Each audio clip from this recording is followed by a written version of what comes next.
नमस्कार सर्व मित्रांना, माझा जय शिवराय.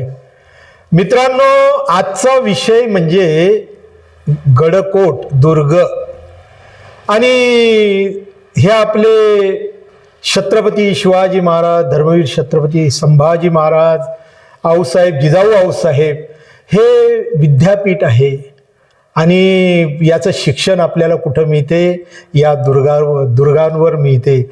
आणि विशेष म्हणजे सर्वांना त्या दुर्गाविषयी जाणून घेण्याची उत्कंठा असते. छत्रपतींनी स्वराज्याचे स्वप्न पाहिले व ते प्रत्यक्षात उतरवले, ते गडकोटावरील असलेल्या त्यांच्या विश्वासावरतीच. छत्रपती शिवाजी महाराजांकडे जवळजवळ 360 किल्ल्यांचा ताबा होता. चित्रगुप्त बखरमध्ये 372 किल्ले सांगितले. म्हणूनच समर्थांनी त्यांचे गडपती असे सार्थ वर्णन केले आहे. मी राजा महाराज, आपले चॅनल राजा महाराज आपण सबस्क्राईब करता, आपले धन्यवाद. हिंदू ग्रंथात दुर्ग ही संकल्पना दिसते. चाणक्य यांचे कौटिल्य अर्थशास्त्र, मनुस्मृती किंवा देवज्ञ विलास यातही दुर्गांचे वेगवेगळे प्रकार सांगितलेले आहेत.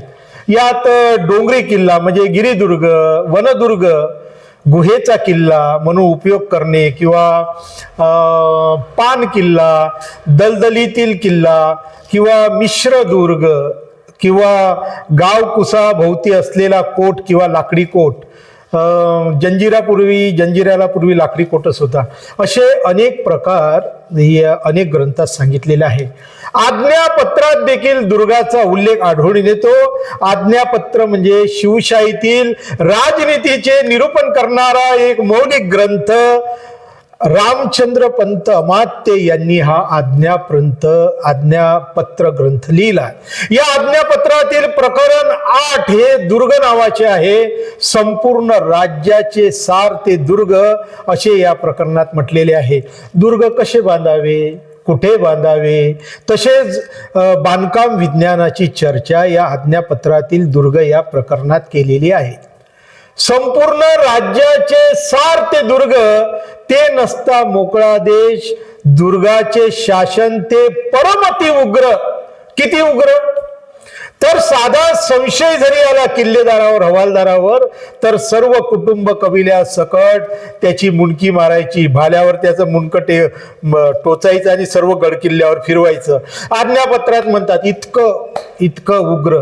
आज्ञापत्रात म्हणतात देशामध्ये दुर्ग बांधून तो देश शाश्वत करून घेतला आणि आले परचक्र संकट दुर्गाश्रयी परिहार केले. हे राज्य तर थोरले कैलास स्वामी यांनी गडावरच निर्माण केले. गडकोट विरहित जे राज्य ते अभ्रपटल न्याय आहे. याकरता ज्यास राज्य पाहिजे त्यांनी गडकोट हेच राज्य. गडकोट म्हणजेच राज्याचे मूळ. गडकोट म्हणजेच खजिना. गडकोट म्हणजेच राजलक्ष्मी. गडकोट म्हणजेच आपली वस्तीस्थळे. गडकोट म्हणजे आपले सुखनिद्रागार. किंबहुना गडकोट म्हणजे आपले प्राण संरक्षण.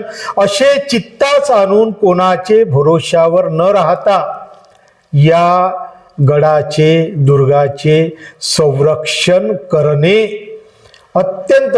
आणि म्हणूनच महाराजांनी दुर्ग हे चित्तात आणले. स्वराज्यातील दुर्गाच्या त्यांनी 3 संरक्षण उभ्या केल्या. वायव्येला असणाऱ्या अशेरी गडापासून पुरंदर मार्गे दक्षिणेतील विशाल गडापर्यंत सागरावरील जलदुर्ग. आणि सागरावरील जलदुर्ग दुसरी फळी. तिसरी फळी संरक्षण फळी विशाल गडापासून ते जिंजी या चेन्नई जवळच्या किल्ल्याला जोडणारी ही जिंजी स्वराज्यापासून 1200 किलोमीटर दूरवर आहे. लक्षात घ्या. आणि छत्रपती राजाराम महाराजांनी जिंजीलाच आश्रय घेतला होता व तेथून स्वराज्य चालत होते. 9 वर्ष मोगलांना हा किल्ला घेता आला नाही. ही तिसरी फळी म्हणजे छत्रपती शिवाजी राजांच्या दूरदृष्टीचा अद्वितीय नमुनाच मानला पाहिजे. किल्ला कुठे बांधावा? तर तो चहूबाजूचा प्रदेश लक्षात घेऊन बांधावा, त्यावरील पाण्याची व्यवस्था, शत्रू सैन्याला जाईल अशी अवघड वाट तयार करायची, किल्ल्याचा महादरवाजा शत्रूला थेट दिसणार नाही अशा 2 बुरुजांच्या आत बांधण्याचे तंत्र, आणि किल्ला हाती आल्यानंतर त्याची व्यवस्था कशी ठेवायची. उदाहरणार्थ किल्ला हाती आल्यानंतर व्यवस्था कशी होती, तर किल्ल्याचा जीव तो किल्ल्याचा हवालदार, त्यावेळेस किल्लेदाराला हवालदार म्हणत, आता आपण हवालदारी म्हणतो, किल्लेदारी म्हणतो. मराठी साम्राज्याची छोटी बकर सांगते, मुलुकगिरीत जमादार व मुजुमदार व हवालदार नेमून दिले. ब्राह्मणास सुबे व मुजुमी नेमिल्या, कारण त्यांना वाचता लिहिता येत होते, आणि महालाचे हवाले प्रभूस यांना दिले, आणि किल्ल्याचे हवाले कुणास दिले, मराठे यांची दिल्या. म्हणजे किल्ल्याचे हवाले जाणून बुजून, कारण ती शूर जात आहे. राजा कृष्णदेवरायांच्या म्हणजे यादव काळातील लाला लक्ष्मीधर याने देवज्ञ विलास या ग्रंथामध्ये दुर्गाचे 8 प्रकार सांगितलेले आहे. प्रथम गिरी दुर्गच्च, वनदुर्ग द्वितीयकम, तृतीय गवरदुर्ग, जलदुर्ग चतुर्थकम, पंचम कर्दम दुर्ग, षष्ठस्था मिश्रक तथा सप्तम ग्राम दुर्ग, शात कोष्ट दुर्ग तथाष्टकम, असे 8 प्रकार त्यांनी आपल्या देवज्ञ विलास या ग्रंथात सांगितलेले आहे. आता एक दुसरे साधन पाहू, ज्याचे नाव आहे 91 कलमी बखर. 91 कलमी बखर मध्ये एक उल्लेख येतो, मोरोपंत व निरोपंत अर्ज केला की इमारतीस पैका बहुत खर्च होतो. पैसा, किल्ले बहुत झाले. महाराज आता किल्ले बांधतात, याचे कारण काय, असा प्रश्न त्यांनी महाराजांना विचारला. हे ऐकून महाराज बोलले, जैसा कुळंबी शेतात माळा घालून शेत राखतो, असे किल्ले राज्यात रक्षक आहे. तारवास किंवा गलबतास खेळे मारून आपण बळकट करीतात, तशी राज्यात बळकटी किल्ल्यांची आहे. म्हणजे किल्ल्यांचे महत्व आपल्याला सर्व साहित्यात आढळून येते. मनुस्मृतीमध्ये सुद्धा दुर्गावर भाष्य केलेले आहे. धनु दुर्ग मही दुर्गम्य वाक्षमेव वा नो दुर्ग गिरी दुर्ग वा समाश्रितम वसेत्पुरम, सर्वेन तु प्रयत्नेन गिरी दुर्ग समाश्रयेत, एषा ही बाहुगुणेन गिरी दुर्ग विशिष्यते.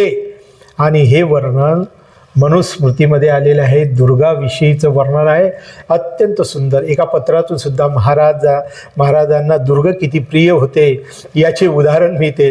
रामाजी अनंतास 5 सप्टेंबर 1676 लिहिलेल्या पत्रात गडकोटाच्या संवर्धनासाठी 1,75,000 होण्याची तरतूद केलेली आहे. म्हणजे एकट्या राजधानी रायगडसाठी 50,000 होण्याची तरतूद केलेली आहे. बुधभूषण मध्ये छत्रपती संभाजी महाराज गडकोटाचे फार सुंदर वर्णन करतात. 100 योधयेति प्रकारश्च धनुर्धर, 100 सहस्राणी तस्मा दुर्ग समाश्रयेत. म्हणजे गडकोटाच्या आश्रयात असलेला एक सैनिक 100 शत्रूंना भारी पडतो. असे गडकोटाच्या आश्रयात असलेले 100 सैनिक 10,000 शत्रूंवर भारी पडतात. उदाहरण रामशेजचं आहे किंवा जिंजीचा किल्ला, अनेक किल्ल्याचं उदाहरण. पुरंदरच्या तहानंतर महाराजांकडे 17 किल्ले होते. आऊसाहेबांनी महाराज आग्र्याच्या किल्ल्यातून निसटल्यानंतर एक किल्ला घेतला, त्याचं नाव रांगणा, प्रसिद्ध किल्ला. 17 न 1 18. सुभेदार तानाजी मालुसरे यांनी सिंहगड स्वराज्यात आणला, हा 19वा किल्ला. त्यानंतर 7.5 वर्षात महाराजांकडे 289 किल्ले होते. आहे ना चमत्कार. जिथे एक किल्ला घ्यायला शत्रूंना अनेक वर्षे लागत, तिथे मराठे एका काळ्या कविन्न रात्री तो किल्ला जिंकत होते. महाराज म्हणायचे, खासा आलमगीर एक दिवस दख्खनेत उतरेल, तेव्हा माझा एक गड त्यास वरूच झुंजेल. सारे किल्ले जिंकावयास आलमगरास 350 वर्ष लागतील. म्हणजे मुघलांना किमान 350 वर्ष युद्ध खेळावे लागेल, जे शक्य नव्हते. 26 वर्ष औरंगजेब सतत लढाया करत राहिला, पण महाराष्ट्राचे स्वातंत्र्य त्याला घेताच आले नाही. याचे कारण शिवरायांची दुर्ग नीती होती.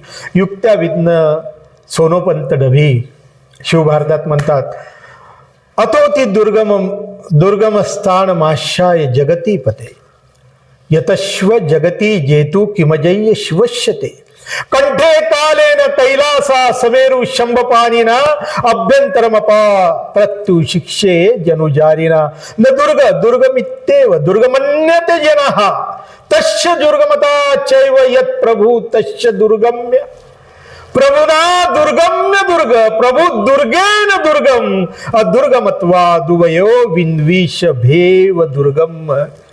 काय युक्त्याविघ्न असेल सोनोपंत डभीर. सोनोपंत डभीर महाराजांना म्हणतात, म्हणून महाराज अत्यंत दुर्गम स्थानी राहून जग जिंकण्याचा यत्न करा. तुम्हास काय कमी आहे? शंकराने कैलासाचा, इंद्राने मेरूचा आणि विष्णूने समुद्राचा आश्रय घेतला आहे. तसेच तुम्ही या सह्याद्रीचा आश्रय, तर त्याचा स्वामी दुर्गम असणे हीच त्याची दुर्गमता होय. प्रभूमुळे दुर्ग दुर्गम होतो व दुर्गामुळे प्रभू दुर्गम होतो. दोघाच्याही अभावी शत्रू दुर्गम होतो.